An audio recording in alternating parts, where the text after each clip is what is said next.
ground.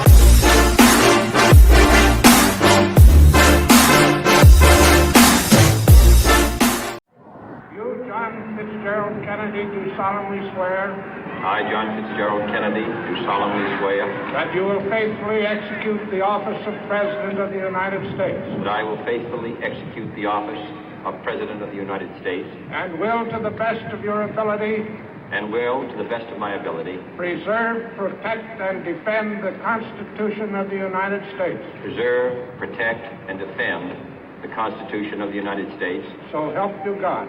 So help me God.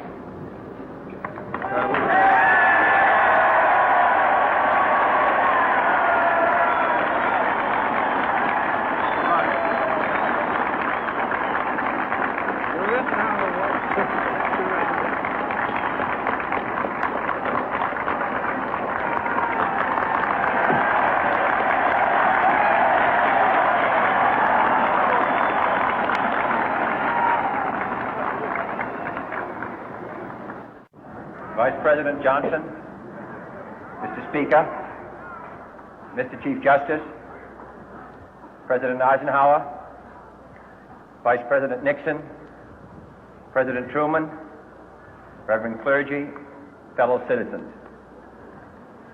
We observe today not a victory of party, but a celebration of freedom, symbolizing an end as well as a beginning, signifying renewal as well as change. For I have sworn before you and Almighty God the same solemn oath our forebears prescribed nearly a century and 3/4 ago. The world is very different now, for man holds in his mortal hands the power to abolish all forms of human poverty and all forms of human life. And yet the same revolutionary beliefs for which our forebears fought are still at issue around the globe. The belief that the rights of man come not from the generosity of the state, but from the hand of God. We dare not forget today that we are the heirs of that first revolution.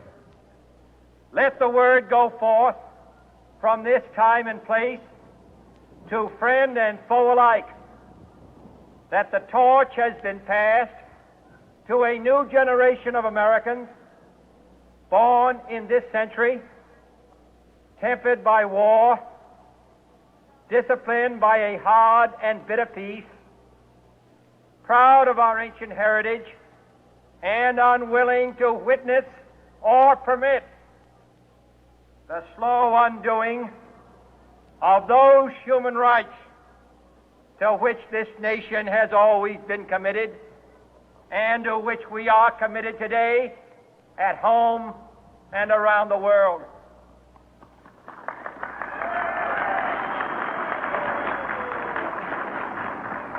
Let every nation know, whether it wishes us well or ill, that we shall pay any price, bear any burden, meet any hardship, support any friend, oppose any foe to assure the survival and the success of liberty.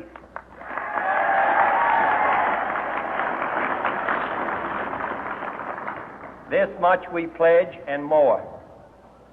To those old allies whose cultural and spiritual origins we share, we pledge the loyalty of faithful friends.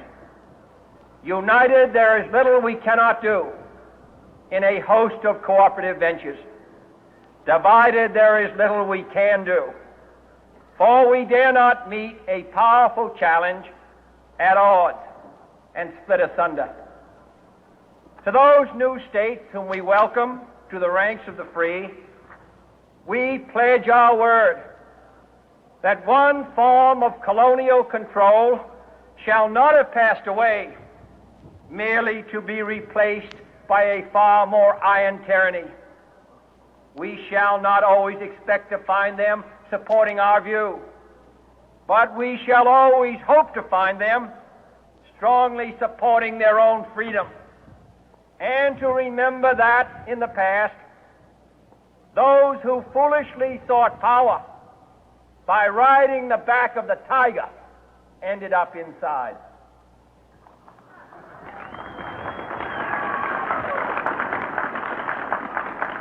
To those people in the huts and villages of half the globe struggling to break the bonds of mass misery, we pledge our best efforts to help them help themselves for whatever period is required, not because the communists may be doing it, not because we seek their votes, but because it is right.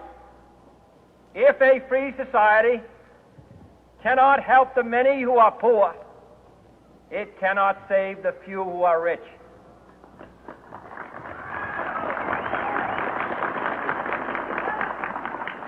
To our sister republics south of our border, we offer a special pledge to convert our good words into good deeds in a new alliance for progress